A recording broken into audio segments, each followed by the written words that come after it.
ഈശോയിൽ പ്രിയപ്പെട്ടവരെ, സ്നാപയോഹന്നാനിലൂടെ ദൈവം നമ്മളോട് പറയുകയാണ്, സ്വർഗത്തിൽ നിന്ന് തരുന്നില്ലെങ്കിൽ നമുക്ക് പ്രത്യേകിച്ച് ഒന്നും സ്വീകരിക്കാൻ സാധിക്കുകയില്ല എന്ന്. മനുഷ്യൻ്റെതായ പരിശ്രമം കൊണ്ട് മാത്രം നമുക്കൊന്നും നേടാനാവില്ല.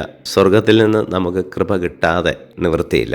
ഈശോ അതുകൊണ്ടാണ് നമ്മളോട് യോഹന്നാൻ 15:5 പറയുന്നത്, ഈശോയെ കൂടാതെ നമുക്കൊന്നും ചെയ്യാൻ സാധ്യമല്ല എന്ന്. അത് മനസ്സിലാക്കിയ സങ്കീർത്തകനൻ നമ്മളോട് പറഞ്ഞു, കർത്താവ് ഭവനം പണിയുന്നില്ലെങ്കിൽ പണിക്കാരുടെ അധ്വാനം നിഷ്ഫലമാണ് എന്ന്. കർത്താവിൻ്റെ കൃപയാണ് സ്വർഗത്തിൽ നിന്ന് വർഷിക്കപ്പെടുക.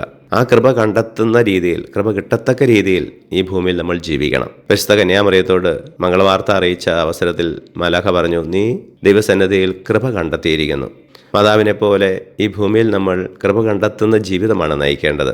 എപ്പോഴും പരിശുദ്ധി സൂക്ഷിക്കാൻ, ഇതാ കർത്താവിൻ്റെ ദാസി അല്ലെങ്കിൽ ദാസൻ എന്ന മനോഭാവത്തോടെ ജീവിക്കാൻ സാധിക്കുമ്പോഴെല്ലാം, പ്രാർത്ഥിക്കാനൊക്കെ സാധിക്കുമ്പോഴാണ് നമുക്ക് കൃപ കിട്ടുക.